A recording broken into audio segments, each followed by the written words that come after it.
Ellipse temporelle. Bonjour à toutes, à tous et à tous celles qui étaient déjà là. Vous écoutez Ctrl Z, la deuxième partie de l'épisode de ces mois de février-mars. Je suis donc toujours avec Marie et Louane. Coucou. Qui feront les bruitages de cette chronique. Coucou. Attention la pluie. L'orage. Le chat. Je vous avais promis une petite chronique sur Timothée Chalamet et vous êtes au bon endroit tout de suite. Coucou.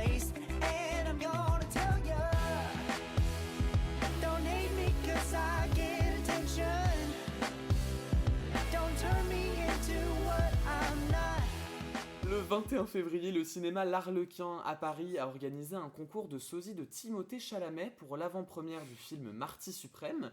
Ce concours a réuni 30 prépubères à qui on a dit une fois au bar qu'ils ressemblaient aux gars. Alors, pardon, mais les candidats, c'est vraiment juste des mecs qui se sont fait draguer par des hommes qui ont du bon goût mais qui n'ont pas le radar de Karine Le Marchand.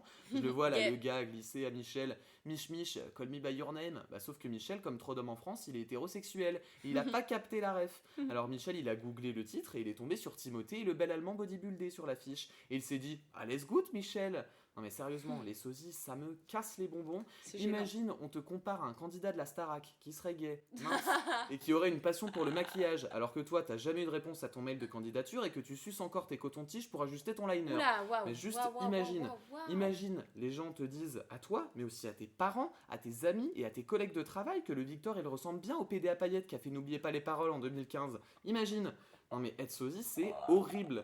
L'idée de base, c'est quand même de baser une partie de ton identité sur celle d'une autre.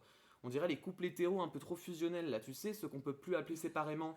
Les Jérém, ils sont pas là ce soir ? Oh bah non, Michel, tu sais, c'est la soirée entre Choupinou le jeudi. Non mais les sosies, c'est encore pire, parce que la personne avec qui tu fusionnes ne te donne même pas l'heure. D'ailleurs, j'excuse le J, puisque tu n'écouteras pas cet épisode, évidemment, comme on dit à l'Eurovision, ça valait le coup de poster 4 chansons et 20 stories sur Instagram. J'avais aussi refait le vernis, au cas où, mais bon. Moi, avec ces années, je suis devenu le spécialiste de l'effacement derrière les hommes qui ne me calculent pas. Du coup, j'ai fait les calculs tout seul, à raison de 2 thérapies, d'au moins 12 séances à 60 balles, sachant que j'entame la 3e, cette connerie m'a coûté au moins 800 balles, sans compter les chocobons. Petit réconfort sucré quand maman chiale sa race devant une histoire d'amour problématique entre un adolescent qui jouit dans une pêche et un trentenaire qui adore jouer au volet torse nu. Une psy m'a dit un jour, mais Erwan, investissez dans votre santé mentale. Ah mais moi j'ai tout investi dans ma thérapeute, oui. D'ailleurs je salue Hélène, qui n'a malheureusement pas pu être avec nous ce soir, et non, elle est actuellement en cure thermale sur la Côte d'Azur grâce à Justin, Dorian, Mathéo, Bertrand, Maxou, Vincent, Dimitri, Elliot, Julien, Mathias, Raphaël et tant d'autres. Ah non, alors ce n'est pas mon body count, c'est juste des mâles qui sont presque tous en couple aujourd'hui, mais sans moi, dans le cul la balayette. Alors dernier conseil pour votre santé, pensez bien à bloquer les stories de vos charros préférés sur les réseaux sociaux. Je vous embrasse.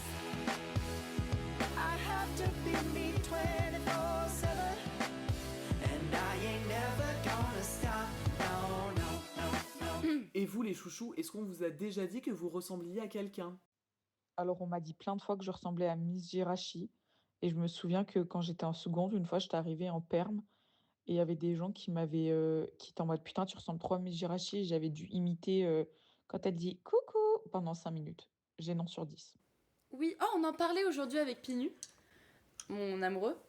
Je contextualise. J'ai des potes qui me disaient que je ressemblais à Zendaya, mais non. Enfin, qu'on se mette d'accord. Bon, ok, d'accord. Moi, on a eu le culot de me dire Bruno Mars. Putain, mais vous êtes sérieux? Quoi? Mais pourquoi Bruno Mars? Je sais pas. Les cheveux, mais même pas. Mais non. Mais ça n'a aucun Mais ça me donne envie de me tirer une balle. C'est juste raciste. Ambre. Allô, ça va? Ça va et toi, Malvi? Bon, on est en plein podcast. Podcast de quoi? Feur. Ok. On sait s'amuser, nous, ou quoi, la team? Ambre, est-ce qu'on t'a déjà dit que tu ressemblais à quelqu'un? Je sais pas, non, j'ai pas l'impression. N'hésite pas à être une bonne cliente pour ce podcast. Parce que là, tu participes, Attends, c'est quoi le sujet de... Là, on parlait juste des sosies. Après, moi, vu ses énormes seins, peut-être qu'elle a des sosies avec Hiroshima et Nagasaki. Enfin, en tout cas, c'est comme ça que je le ressens. Non, moi, on me compare souvent à Affida Turner. Étienne. Oh, c'est non. Par rapport à mes obus, elle a dit. Ah. Mais je peux péter un À méditer. Bah merci en tout cas pour cette intervention. Merci. Etienne. Nouveau générique de Control Z. C'est hilarant. Nanana. Est-ce que je peux vous proposer une suggestion pour le podcast? Vas-y. Vous voyez la vidéo quand elle est dans une émission de télé avec un mec Oui. et qu'elle sort par le milieu et qu'elle chante et on dirait un poulet rôti. Mais c'est avec Jordan Deluxe, non? Ouais, c'est pas avec Jordan Oui, Deluxe. je crois que c'est ça. Ah bon, je vais te Et bah, laisser. bisous. Bon podcast. Merci Et, pour... bon courage pour le taf demain et après-demain. Oh, merci ma vie. Bisous, je t'aime fort. Bisous. Bisous, Bonne bisous. soirée. Merci.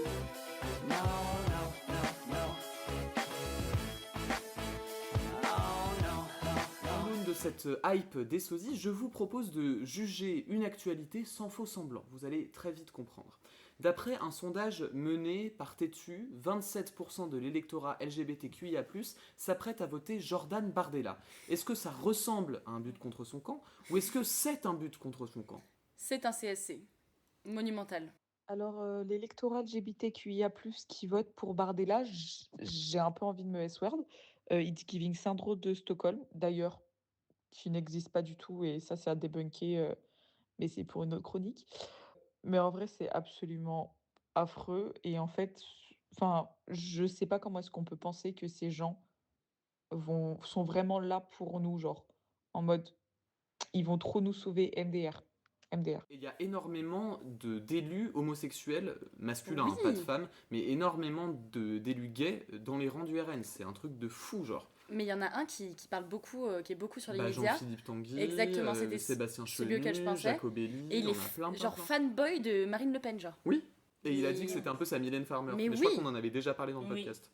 Mais C'est je un peux me enfer. tirer une balle. Alors, autre chiffre quand même de sondage qui est très intéressant, il y a même 32% des personnes de la commune qui votent pour l'extrême droite si on prend genre Zemmour et autres candidats extrême droite Waouh, compatibles. Quoi. C'est un acte d'info. 32%, donc c'est une personne sur trois, mais nuançons tout de même, parce qu'en fait, dans la population en général, Bardella, rien que lui, il est à 36%, selon un sondage qui datait à peu près de la même époque. Donc on est quand même 9 points en moins par Oui. rapport à la population Oui. générale. Donc en fait, remis en contexte, ça va, c'est pas Mm. non plus terrible. Mais je comprends pas. Après, il faut noter aussi que la France insoumise dans la commune, elle est créditée de 25%. Donc c'est beaucoup plus que dans la population générale, là pour le coup. Et c'était seulement 13% en 2022 surtout. Donc ça veut dire qu'il y a quand même un électorat de gauche qui monte, que notre sexualité n'est pas totalement dépolitisée. Autre sujet. Depuis les dernières élections, grâce aux lois sur la parité, les femmes représentent presque 49% des conseils municipaux, nous informe l'Humanité. Mais il y a deux mais à cause du fait que les hommes mènent souvent les listes. Mais numéro 1.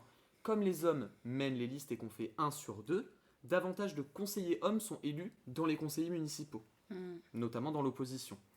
Et quand il y a des listes impaires, ça veut dire qu'à chaque fois on finit par... Même, oui, c'est ça. Et le mais numéro 2, c'est que moins d'un quart des maires de France sont des femmes. Question, est-ce que ça ressemble à un gros foutage de gueule ou est-ce que c'est un gros foutage de gueule? C'est vraiment un gros foutage de gueule. On avait aussi parlé de cette ville, je ne me rappelle plus le nom de la ville, mais où tout le conseil municipal était des hommes, puisqu'il me semble que la moitié haute de la liste était des hommes et la moitié basse était des femmes. Et du coup, la liste sur le papier était paritaire. Mais dans les faits, en fait, vu que la moitié de la liste a été élue, en fait, le conseil municipal est rempli d'hommes. Il me semble que c'était une liste de droite. Il faudra qu'on retrouve le nom de cette ville. Mais bref, c'est encore une preuve que c'est totalement honteux et qu'il y a encore beaucoup de travail à faire. C'est un gros foutage de gueule. Mais alors en plus, moi j'avais regardé un truc en cours et en clair ça montrait effectivement donc les mairesses par rapport au nombre d'habitants. Ouais. Et c'est vrai que les mairesses sont beaucoup plus nombreuses dans les petits villages en fait parce qu'ils sont eux-mêmes plus nombreux. Et plus tu montes en gamme de villes, moins tu as de chances de retrouver des femmes en mairie. D'ailleurs là, rien qu'avec les municipales, on voit Paris, Lyon, c'est des hommes. Hein. C'est tout à fait vrai, et ça l'était moins en 2020, parce qu'en fait, les 100 villes les plus peuplées de France, parmi ces villes, il n'y a que 12 maires qui sont des femmes. Mais oui. Donc c'est moins de 10%, alors que les femmes sont maires dans 23% des cas. Pardon. Mm. Donc c'est vraiment, Atroce. n'importe quoi. Là, on passe à 10%, et c'est encore pire dans les 10 plus grandes villes de France, puisque auparavant, on avait Marseille et Paris et Lille qui étaient dirigées par des femmes, Mm. et aujourd'hui, il n'y a plus que Nantes et Strasbourg dans les 10 plus Mhm. grandes villes de France. Donc on a même régressé sur ce point. Ma foi. Donc c'est pas ouf la parité. Non. Dernière info, sans faux semblant. Un faux semblant. À méditer. Jeu de mots. Selon vous, est-ce qu'une personne qui porte le VIH mais qui est sous traitement peut transmettre le VIH? Non. Non. Et oui, la réponse est non, et pourtant, selon un sondage d'Opinionway réalisé pour le SIDAction et repris par l'Express, c'est ce que pensent toujours 3 jeunes sur 4 de 15 à 24 ans. Donc c'est une catastrophe, donc on le redit une bonne fois pour toutes, une personne qui porte le VIH mais qui est sous traitement ne peut pas transmettre le VIH. Est-ce que ça ressemble à un manque d'éducation sexuelle, ou est-ce que c'est un manque d'éducation sexuelle? Pour moi, c'est complètement un manque d'éducation sexuelle. On devrait beaucoup plus mettre l'accent sur l'éducation sexuelle à l'école. Je pense que c'est un manque Mais moi aussi, d'éducation je sexuelle. pense. Mais c'est en plus, je sais pas pour vous, mais moi je trouve que avec en plus la période de la Covid, on a vraiment diminué de ouf notre éducation sexuelle. Moi Mais j'ai de pas ouf. eu de cours d'éducation sexuelle. C'est très vrai, et en France encore aujourd'hui, 39% des jeunes, donc de 15 à 24 ans, pensent encore que le VIH peut se transmettre par un simple baiser. C'est what the fuck les C'est amis. ouf, c'est plus d'un jeune sur 3. C'est un truc de ouf. C'est un truc de fou. Mais par contre, dans l'éducation sexuelle, on nous a jamais parlé du VIH. Mais On oui. nous a dit Non, mais mettez c'est des ouf. préservatifs parce Pour que les IST, les IST, ouais. mais en fait c'est très général et Mm. jamais on va nous éduquer dessus. Mais c'est débile en fait. Mhm. Alors heureusement, lui il nous éduque pas sexuellement, mais il nous donne au moins les rudiments de l'économie. On retrouve tout de suite Elias au Café du Commerce.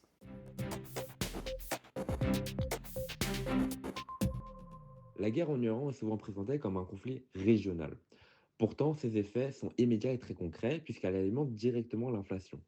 Mais pour comprendre ce phénomène, il faut aller au-delà de l'explication classique. Et effectivement, ce qui se joue aujourd'hui, c'est l'imbrication de 3 dimensions: la guerre, l'énergie et les rapports de pouvoir économique. Alors en fait, l'Iran occupe une position stratégique centrale dans le Golfe Persique, à proximité du détroit d'Ormuz, pour lequel transite environ 20% du pétrole mondial. Et dès que cette zone est menacée, les marchés anticipent un risque de rupture d'approvisionnement et les prix montent. Cette hausse n'est pas seulement liée à la pénurie réelle, mais à une incertitude. Tant que la guerre s'installe, les prix de l'énergie restent sous tension et ces tensions se diffusent à toute l'économie. Et en plus, ce conflit s'inscrit dans une rivalité plus large entre puissances. Les États-Unis cherchent à maintenir leur position dominante, tandis que la Chine affirme de plus en plus ses intérêts, notamment en sécurisant ses approvisionnements énergétiques. En fait, l'Iran joue un rôle clé ici, puisqu'elle exporte une grande partie de son pétrole vers la Chine et une partie de ces échanges se fait en dehors du dollar, parfois en yuan, ce qui fragilise le système du pétrodollar, pilier historique de la puissance américaine. Alors, on est face à une évolution progressive qui ajoute une dimension monétaire à la guerre. Mais c'est sur le terrain économique que les effets sont les plus visibles. La hausse du prix du pétrole entraîne une augmentation des coûts de production dans l'ensemble de l'économie. Transport, industrie, agriculture, tout devient plus cher. Et cette inflation est donc d'abord une inflation par les coûts liée à un choc énergétique. Cependant, s'arrêter à cette explication serait totalement incomplet. Entre la hausse des coûts et celle des prix, il y a un espace de décision pour les entreprises. Certaines absorbent une partie du choc, d'autres le répercutent et certaines l'amplifient. C'est là qu'apparaît la question des super-profits. Par exemple, lors de la guerre en Ukraine, des groupes comme Total Energy ont vu leurs profits fortement augmenter, portés par la hausse des prix de l'énergie.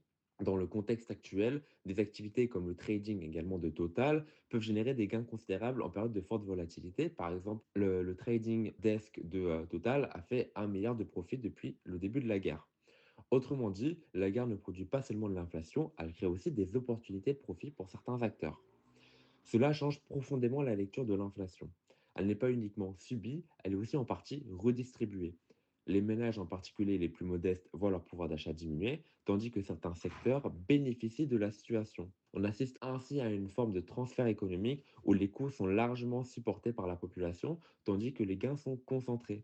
Face à cette inflation, la réponse dominante consiste à augmenter les taux d'intérêt. Mais cette stratégie pose un problème fondamental.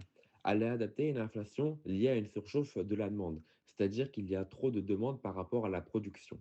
Augmenter les taux ne fait pas baisser les prix du pétrole. En revanche, cela freine l'économie, pèse sur l'investissement et peut aggraver la situation sociale. On traite les symptômes sans agir sur la cause. Dans ce contexte, d'autres réponses peuvent être envisagées. Le blocage ou l'encadrement des prix, par exemple, permettrait de limiter la transmission du choc aux consommateurs.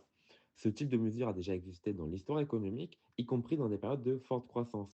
Il s'agit d'un outil pour éviter que les crises géopolitiques ne se traduisent mécaniquement par une baisse du pouvoir d'achat. Au fond, la guerre en Iran agit comme un révélateur. Elle montre que l'inflation n'est pas seulement une question technique, mais un phénomène profondément politique, qui dépend des structures économiques et des rapports de force. Elle rappelle aussi que dans une économie mondialisée, un conflit local peut avoir des conséquences globales et que ces conséquences ne sont jamais neutres socialement. Comprendre ce qui se passe aujourd'hui, c'est donc refuser les explications simplistes. Ce n'est pas seulement une guerre, ce n'est pas seulement de l'inflation. C'est un système où la géopolitique, l'énergie et la finance sont étroitement liées et où la question centrale reste toujours la même: qui a le pouvoir de fixer les règles et qui en paye les prix? Merci Elias pour ce récapitulatif plus que nécessaire. D'ailleurs, comparaison des prix au kilo, razzia sur les Too Good To Go ou refus d'aller au resto, chez vous, comment se traduit la préoccupation sur votre pouvoir d'achat? Bah, écoutez, la préoccupation du pouvoir d'achat, moi, c'est principalement la nourriture. Enfin bon, le loyer, je me fais déjà allumer la gueule, mais que Trump, ou pas soit là, j'ai envie de vous dire Macron est là, donc c'est lui qui m'allume plus qu'autre chose et plus la nourriture, j'avoue que je n'ai pas de voiture, je ne consomme par conséquent point de pétrole, mais il est possible que c'est vrai que l'électricité dans les prochains mois, it's going to be funny, funny. Mais déjà, moi, la question du pouvoir d'achat, je lui chie dessus en fait. Je comprends pas, c'est trop large comme terme, le pouvoir d'achat. Bah, c'est la consommation. C'est en fait comment est-ce que tu consommes, est-ce que tu fais attention dans ta manière que tu as de consommer. C'est ça que ça veut dire. Le pouvoir d'achat, c'est ce que tu te permets de faire avec ce que tu gagnes. Oui, mais c'est. C'est comment tu utilises ton argent. Mais c'est surtout une conséquence de l'inflation, enfin. Bah Oui, après tu vois ce que je veux on. dire ou pas ma petite puce. Bah moi j'ai pas connu une immense inflation. On n'a pas connu non plus des C'est gros vrai, trucs c'est d'inflation. vrai. Un peu sur la bouffe quand même. Mais on n'était pas déjà des consommateurs. Enfin je veux dire. Factos. 2022-2023, j'étais pas aussi conscient du prix de la courgette quand j'allais pas au resto. Oui, j'avoue. Voilà. Si dans les restos, par contre, ça se voit, je trouve. Genre le menu à 20 balles alors qu'avant c'était plutôt à 15. Bah, l'addition, voilà, au total, oui, effectivement, C'est je suis ouf, d'accord genre. avec toi. Mais le Donc ça te pouvoir préoccupe d'achat- pas, du coup. Enfin, après, c'est possible, hein. Enfin, tu peux. Enfin. Bien sûr que ça me préoccupe.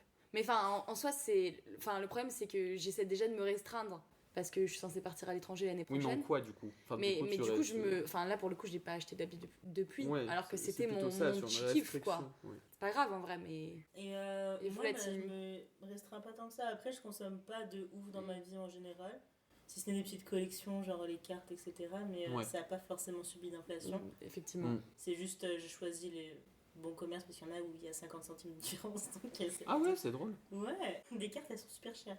Alors que le coin des barons, enfin, tout le monde s'en fout, mais c'est jamais aller au coin des barons. Ils sont super sympas et c'est moins cher. Petite pub. on C'est bon, prend. je donne par l'adresse. Et toi, Wanou?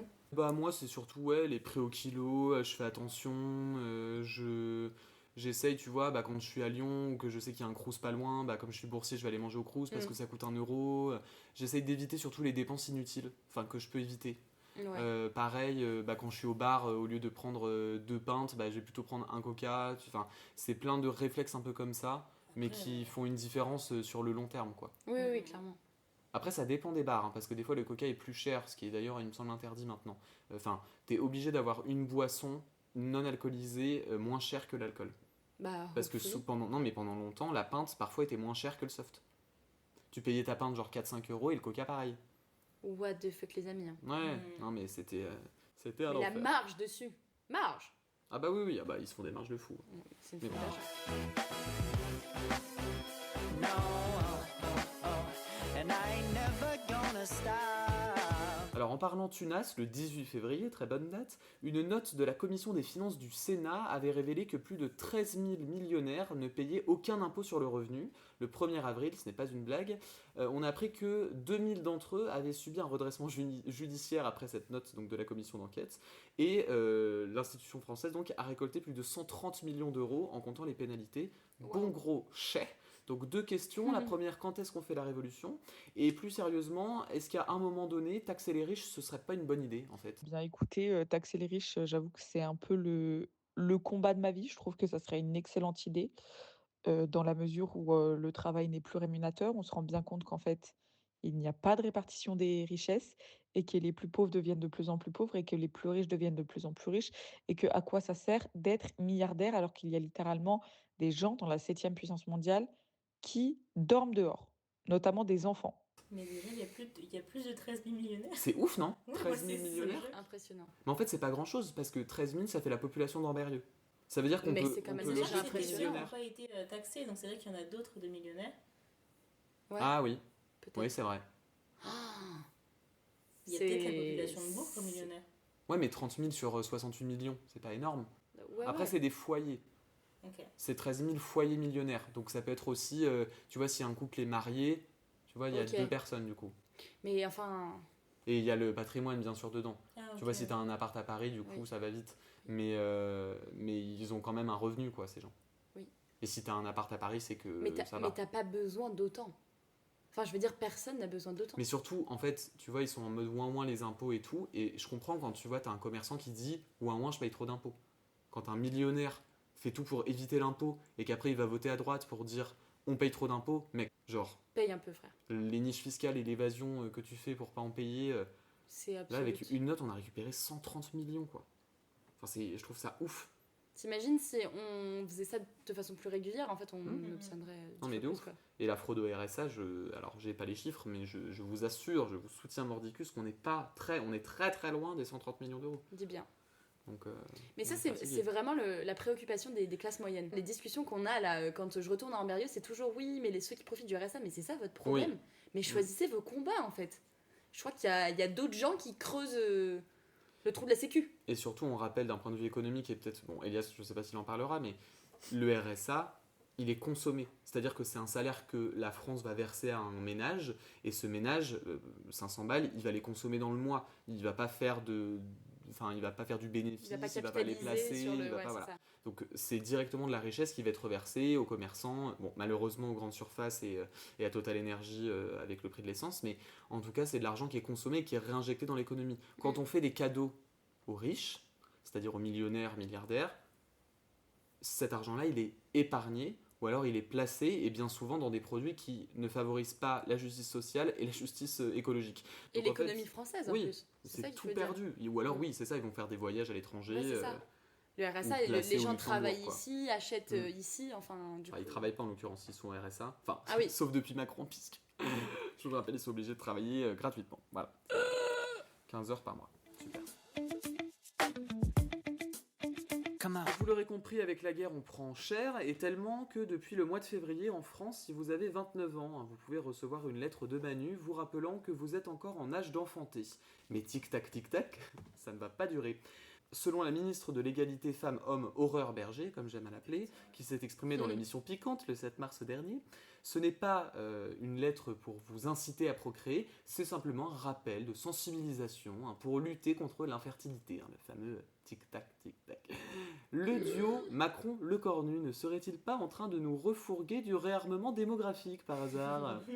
Il adore ce terme. Est-ce qu'il demanderait pas, là, avec ce contexte de guerre, genre, faites des gosses, n'oubliez pas, parce qu'il y a les retraites, et puis pourquoi pas, il y a l'armée, quoi. Io. Mais dans ce cas, créer des conditions où c'est faisable d'avoir des enfants sur le long terme, quoi, pas juste de les faire. Et puis pas pour nous envoyer sur le champ de guerre, quoi, si Ouais, c'est c'est ça. possible. Bah non, merci, perso. Ce serait pas mal. Les gosses ou le champ de guerre, tu choisis quoi? Plouf, plouf. Et puis au pire, faites des gosses, mais ne faites pas la guerre s'il vous plaît. En revanche, elle m'a toujours demandé de lui dissuader d'un jour porter un enfant dans son utérus. Oui, c'est Marie dont je parle, à qui nous donnons le mot de la fin.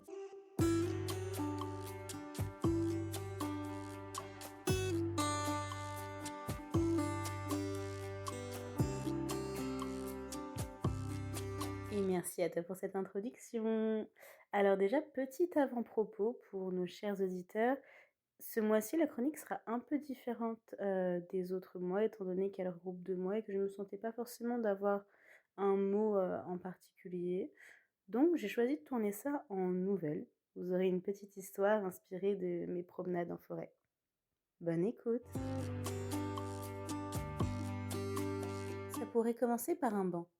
Elle n'aurait pas prévu de pause en chemin, un égo mal placé et des facilités lors de précédentes randonnées. Quoi qu'il advienne, elle n'était pas censée s'arrêter. Ensuite, eh bien, on pourrait laisser ça au destin.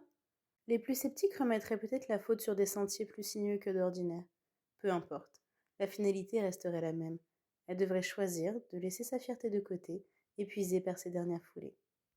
Et c'est à ce moment-là que le banc rentrerait en jeu. Posé là, dans une forêt, à l'abri des regards indiscrets, personne à des kilomètres. Aucun témoin de son échec. Elle s'interrogerait un moment sur la vétusté de son assise. Un bois que les assauts du temps n'auraient pas épargné. Des charnières ensevelies sous la rouille. Rien de comparable au sofa qui l'attendait dans son salon. Elle se languissait déjà de ces retrouvailles. Tout était prêt. Du smoothie préparé avant son départ au livre qu'elle découvrait pour la 3e fois. Mais un vent dans ses cheveux l'aurait sans doute rappelé à l'instant présent. Il lui aurait effleuré la nuque. Elle pourrait presque croire qu'il lui murmurerait quelque chose, une mélodie que seule aurait pu comprendre. Elle se serait laissée bercer un moment, avant qu'une autre sérénade ne la transporte dans un nouvel état. Elle aurait reconnu le chant d'un coucou, caractéristique de l'arrivée du printemps.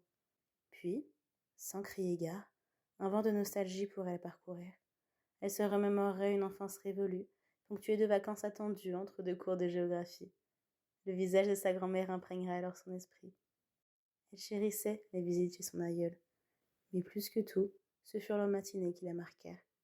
Un réveil à l'aube par un coucou plus bavard que les autres, une tasse de chocolat chaud, des tartines que sa grand-mère avait beurrées pour elle. 30 minutes de quiétude, durant lesquelles elle se demandait si son aîné lui proposerait une balade jusqu'à la médiathèque de son village. Elle pourrait rester ainsi un long moment, le temps suspendu entre 2 mirages du passé. Du moins, jusqu'à ce que la forêt en décide autrement. Là, sans prévenir, un second coucou se mettrait à chanter, tandis qu'un pigeon vieux fredonnerait un air qui n'appartiendrait qu'à lui. Face à cette cohue aérienne, le royaume des insectes choisirait lui aussi d'apporter son lot de notes. À la surprise générale, une troupe de grillons pourrait alors entonner un chant qui se marierait à merveille avec la symphonie des volatiles. Décontenancée par la beauté de cet orchestre, notre randonneuse n'aurait d'autre choix que de rouvrir ses yeux. Elle voudrait sans nul doute poser un regard sur ces musiciens de fortune. Quand soudain, là, à ce moment précis, quelque chose la ramènerait pour de bon à l'instant présent. Au début, elle pourrait croire à une autre illusion, une effluve venue d'un énième souvenir. Puis l'odeur se serait faite plus présente. Un arôme gourmand, juste équilibre entre l'amertume d'un cacao à peine torréfié et la douceur d'un sucre parfaitement dosé. Les dieux eux-mêmes peineraient à obtenir un résultat d'une telle délicatesse. Pour autant, ce chef-d'œuvre aurait pu tomber en ruine avec une aisance déconcertante. Un lait d'une piètre qualité et tout aurait pu se terminer. Seulement voilà, là encore, notre randonneuse n'aurait plus qu'à s'incliner devant la justesse d'un tel mélange. Son trouble pourrait se lire sur son visage.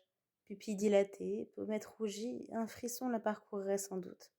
De la pointe de ses doigts au creux de son dos, le tressaillement finirait par la posséder complètement. Mais ce serait sans compter sur un détail laissé de côté, un élément manquant qu'elle n'aurait pas jugé utile de rechercher. Une partie du puzzle qui s'imposerait à elle malgré sa transe. D'où provenait ce parfum? Soudain, elle pourrait commencer à paniquer. Elle se rendrait peut-être compte que la nuit aurait remplacé le crépuscule qui l'avait accompagnée jusqu'ici. Les bois seraient devenus silencieux, la brise moins légère. Un nouveau frisson la parcourrait alors, bien moins délicieux que les précédents. Des fourmillements dans ses jambes lui intimeraient de quitter le banc sur lequel elle divaguait depuis de trop longues heures. Puis, l'odeur du chocolat chaud se rappellerait une énième fois à elle. Là, elle pourrait peut-être enfin commencer à chercher sa provenance. C'est alors qu'elle l'apercevrait. Une présence à quelques mètres d'elle. Elle peinerait à discerner plus qu'une simple silhouette. Plutôt grande, élancée, cette dernière la fixerait en silence, un thermos à la main. Il n'en faudrait pas plus à son cerveau pour lui commander de fuir. Maintenant. Pourtant quelque chose au fond d'elle la pousserait à attendre encore un peu.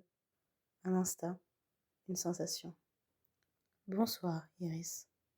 Allez, la bise, jeune fou. Merci beaucoup Marie de redonner chaque mois leur place aux mots, les mots qui ont été malmenés ces dernières semaines, les antifas qui deviennent fascistes, les mauvaises blagues sur la prononciation d'Epstein, les mères noires qui deviennent des grands singes. Aujourd'hui, comment accordez-vous votre confiance aux médias et personnalités que vous suivez?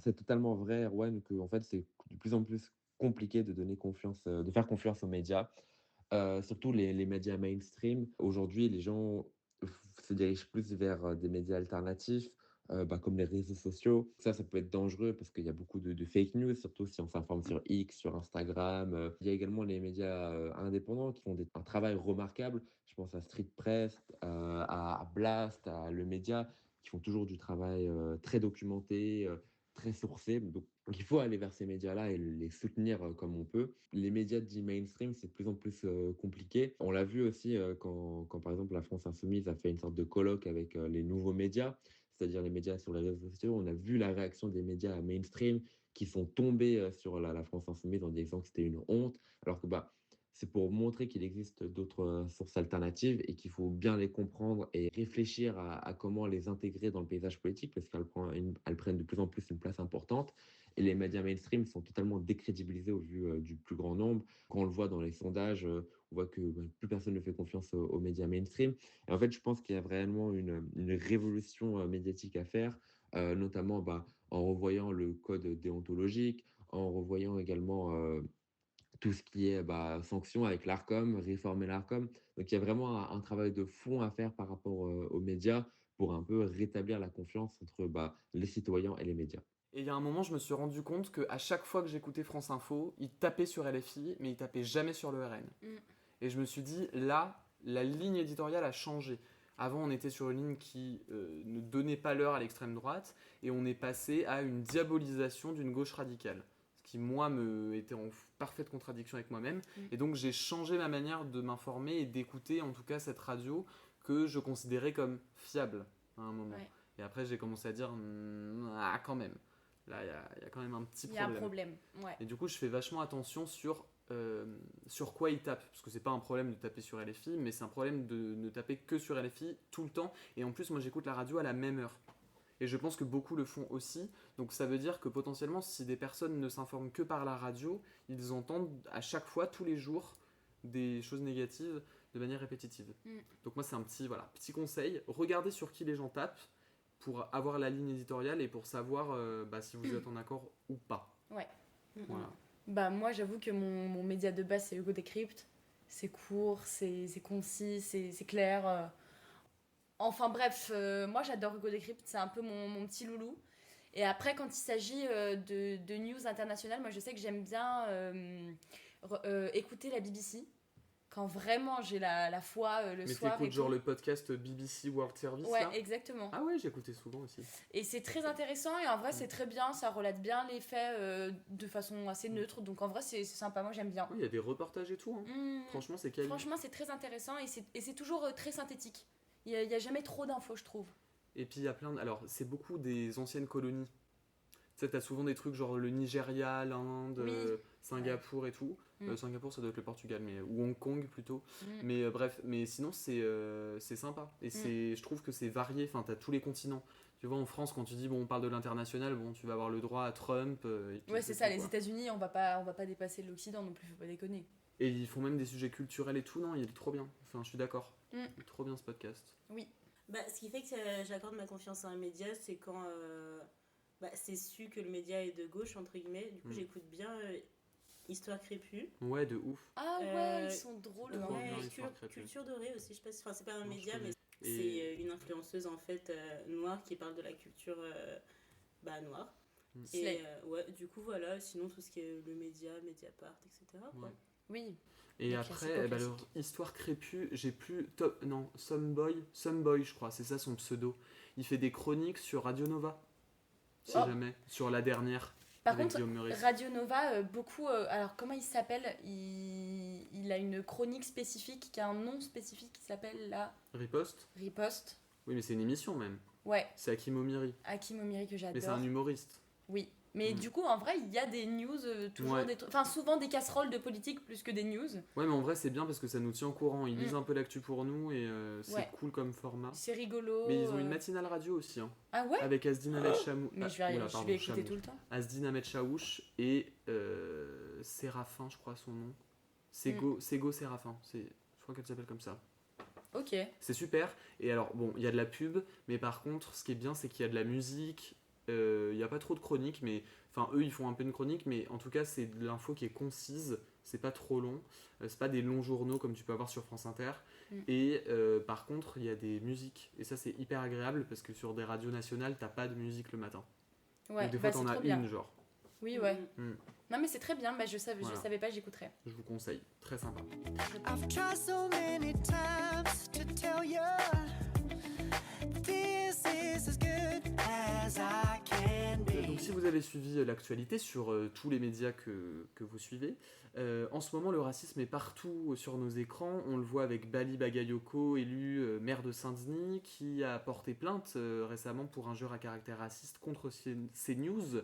Mais bon, là je pense qu'il n'y a pas trop de débat quand on fait le lien entre Il a les dit que grands- c'était la ville des Noirs aussi. Il a Ouais, dit que c'était la ouais. ville des Noirs alors que C'est un c'est la ville des enfer. Noirs. Moi, je voulais plutôt m'arrêter sur les données d'un rapport de l'ANSES que Val a partagé l'autre jour sur Instagram. Ça porte sur les livreurs et livreuses Deliveroo. Ces métiers précaires sont occupés par des jeunes hommes immigrés à 97,8%. L'enquête pointe des horaires de travail démentiels à plus de 60 heures par semaine. Et ça s'accompagne évidemment par des problèmes de santé au niveau du dos, des jambes et une précarité sociale et économique effrayante.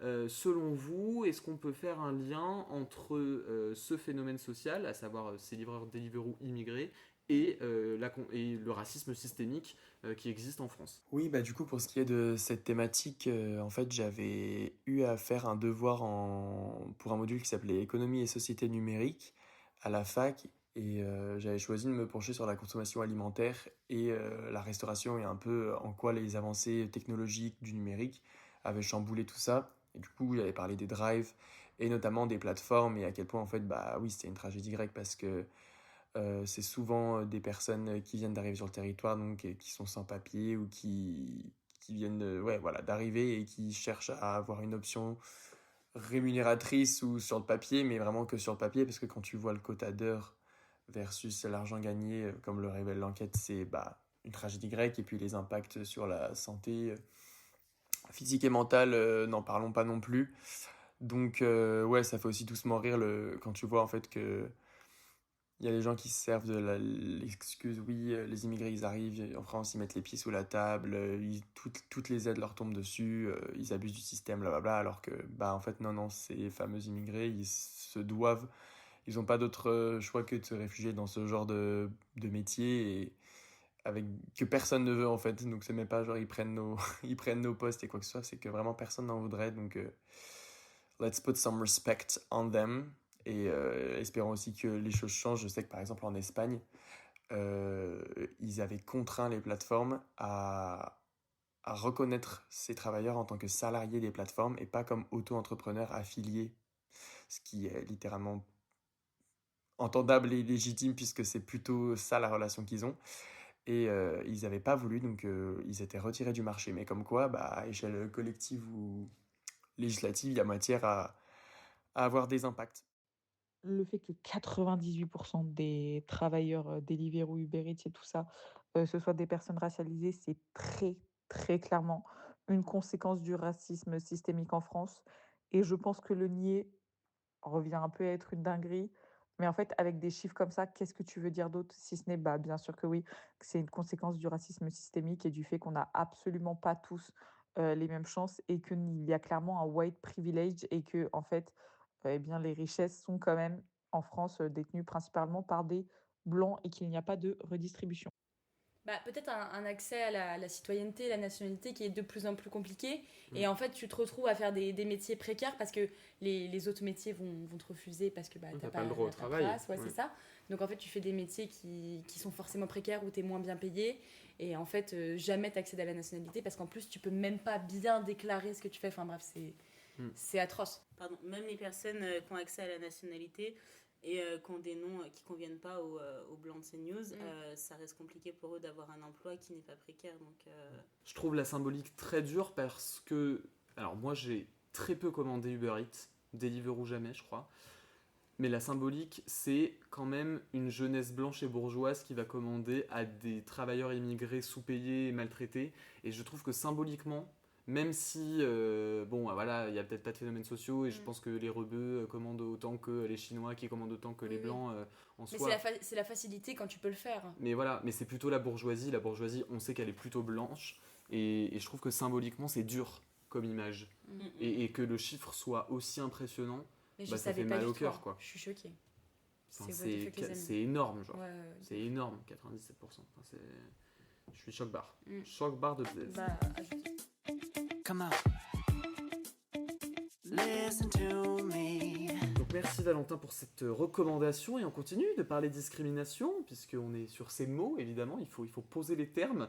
Vous vous souvenez que le 8 mars c'était la journée pour le droit des femmes évidemment. Oui. L'observatoire Schema à cette occasion a rappelé que seuls 7,5% des postes de président ou de directeur général des entreprises du CAC 40 étaient occupés par des femmes, hein. Seulement 7,5%, bien qu'elles représentent pratiquement la moitié des conseils d'administration. Donc c'est quand même dramatique. Bah Je oui. cite le rapport, aucune femme ne cumule les fonctions de président-directeur général, donc le fameux PDG, et seules 2 femmes présidentes de conseil d'administration et 4 directrices générales ont été recensées. C'est Waouh. extrêmement peu. Extrêmement peu. Alors, il y a quand même des bons élèves dans ces entreprises. Alors, c'est très rigolo parce que le rapport fait, genre, il y a les entreprises dites féminines, il y a les entreprises Amazon, où les femmes doivent encore conquérir le pouvoir, et les entreprises masculines. Enfin, genre, vraiment, leur typologie est assez bizarre. Ouais, c'est assez étrange. Appelez-nous les sociologues, pitié. Ouais, voilà. Donc, mais dans ces bons élèves, donc les entreprises plutôt féminisées, on retrouve AXA et Carouf. Étonnant. Et Mais puisque oui, hein. deux des personnes autour de enfin, Bah, Hippo. pas vous, mais Hippo et toi, toi. du coup, c'est marrant. On a Bon, travaillé avec même Carouf si vous n'êtes Prime. pas du tout au conseil d'administration de ces deux Mais entreprises, by the mais quand way, même. Dans le magasin, je pense que ça se compte sur les doigts de 2 mains max les nombres d'employés hommes. Ouais. C'est vraiment très rare. Mais alors par contre, c'est ceux qui ont les postes les plus hauts. En caisse, c'est que des femmes en fait. Il y a genre 2 caissiers. Et par contre, oui, que plus tu montes en grade, quand même, plus il y a des hommes, en tout cas dans le mien. Par contre, la directrice régionale, c'est une femme aussi. En vrai, slay sur ça. On a un peu à Ouais, notre prime. c'est extrêmement rare. C'est extrêmement rare. Et il y a aussi, malheureusement, les mauvais élèves que sont Airbus, Safran, Total Energy ou encore Stellantis, aka les Navions, la guéguerre, le pétrole et les vroom vroom. Voilà, il va falloir se faire soigner. Est-ce que vous, à titre personnel, vous vous verriez occuper des postes à responsabilité pour changer un petit peu cette logique? Est-ce que vous vous projetez dans des postes à responsabilité? Bah ouais, en vrai oui, mais pas des postes à responsabilité qui impliquent de soumettre les gens. Enfin, là je vois, bah on parlait de Carrefour tout à l'heure, moi qui y travaille, on m'a un peu promu. Ça se dit promu? Oui. On m'a promu responsable, et donc je finis par en fait dire un peu aux caissières quand elles savent pas quoi faire, leur donner un peu le lead et tout. Et en fait, je sais pas, ça me met quand même un peu mal à l'aise de me dire j'ai des gens quand même qui doivent écouter ce que je dis. Je sais pas, je suis pas comme ça, j'ai pas envie que les gens fassent ça. Je sais pas, c'est pas trop ma came. Donc oui, un haut poste à responsabilité, mais qui implique pas de soumettre ou du moins de faire respecter des ordres. Bah, pour le coup, un peu pareil. Il y a quelques mois, j'aurais dit que les responsabilités m'effrairaient. Mais pour le coup, bah, j'ai été amenée à avoir des responsabilités sans le salaire. C'est vrai que j'aurais pas pu avoir un poste de responsable, en tout cas dans l'entreprise en question, dans le sens où je sais que ce qui me déplaît, c'est de répondre aux ordres d'une personne plus haute que moi pour les faire exécuter par les personnes C'est ça. hiérarchiquement moins gradées que moi. C'est juste le mauvais rôle en fait. Ouais, c'est ça. T'as même pas le pouvoir décisionnaire et en plus tu te récupères la...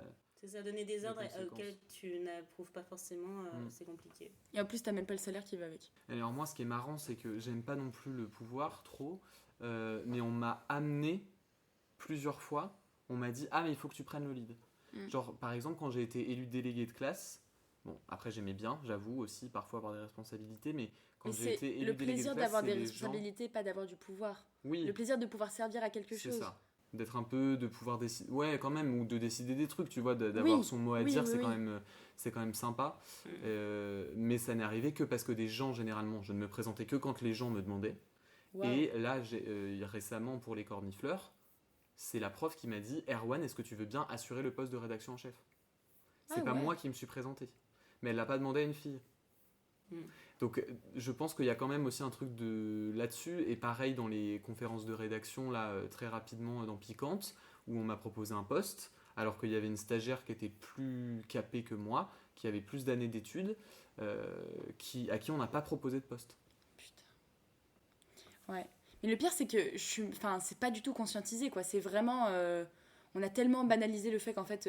mais par exemple, moi, un truc de microféminisme que je fais, c'est que quand on dit les patrons, je dis toujours les patrons, les patronnes. Et parce que c'est vrai, dans nos têtes, les chefs, c'est toujours des hommes. Mais du coup, en fait, ça se fait même dans les propositions. Après, Wanou, je suis pas sûre que toi, ça s'applique à toi, parce que je pense que t'es quand même un homme brillant et intelligent qui sait faire fonctionner des groupes Bah, et c'est que je le fais du pas en mode système. chef. De toute façon. Voilà, mais oui, mais du coup ça fonctionne. Donc je pense que c'est pas par rapport à ton statut d'homme, mais c'est plus par rapport à tes capacités. Ça pour le coup. Mais je pense que je ça peux favorise pas- quand même. Enfin, disons qu'on me prend pas pour ma masculinité parce que ce serait quand même la folie. Oui, Enfin, c'est vraiment Claro. mauvais casting, quoi. claro. Mais je pense que du coup, ça joue quand même en ma faveur parce que ça ne joue pas en ma défaveur. Oui, complètement. Ça je suis d'accord avec toi. Ok, c'est bien que tu en aies conscience. J'ai l'impression. Mais c'est arrivé plusieurs fois. Oui. Genre même là, des fois où, par exemple, quand j'étais arrivé à M6, au JT, on m'a très vite proposé un poste en CDI. Oui. Alors qu'il y a des pigistes qui étaient là depuis des années à qui on n'a jamais proposé. L'aberrant de l'aberrance. Voilà. Mais à M6, j'avais quand même été doublé entre guillemets par une meuf. Donc le karma s'est chargé de de remettre les idées en Tu place. vas te calmer. Ma responsabilité aussi donc, dans ce podcast, vous le savez maintenant, c'est d'animer, mais c'est aussi de mettre fin à cet épisode deuxième partie. Mais ne vous inquiétez pas C'est parce bon, que Contrôle Z revient le mois prochain pour refaire le monde et l'actualité du mois d'avril. D'ici là, prenez soin de vous et ne vous découvrez pas d'un fil. Bisous. Pourquoi d'un fil? Yeah. Don't hate me 'cause I get attention. Don't turn me into